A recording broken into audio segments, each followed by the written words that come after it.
Hello everyone, welcome back to our channel Kokla sisters. So ఈరోజు మీకు Tirupati vlog పెడుతున్నాను అనమాట. సో నిజంగా ఆ ట్రైన్ దిగాక ఇంకా ఫుల్ ఆఫ్ జర్నీస్ అనమాట.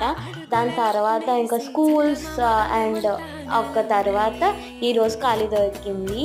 అండ్ సీరియస్లీ ఆ రోజు విచ్ డే మేము ట్రైన్ దిగాక నిజంగా 4 hours స్లీపే ఉంది, అంతకు మించి లేదు. స్లీప్స్ అసలు ఎంత తక్కువ అంటే అన్ని తక్కువ గంటలు అనమాట. చాలా కష్టమైపోయింది. అండ్ తిరుపతిలో నిజంగా 9 hours వెయిటింగ్ అండి. ఇప్పుడు స్టార్టింగ్లో అయితే ఫోన్ అలౌడ్ ఇచ్చారు, కానీ తర్వాత లేదు. స్టార్టింగ్ లైన్ కాబట్టి అప్పటికి మేము ఇవ్వలేదు. కానీ నిజంగా ఎంత వెయిట్ చేసాం. ఫస్ట్లో సర్లే స్పెషల్ దర్శనం కాబట్టి మేబీ వెయిటింగ్ ఉండొచ్చు అనుకున్నాం. బట్ లిటరలీ రాత్రి చూసారా, నేను వీడియో తీసాను, బయటకు వచ్చాక వీడియో అనమాట. ఎంత నిజంగా అలసిపోయాము 9 hours. సో తర్వాత బట్ చాలా బాగా అయింది.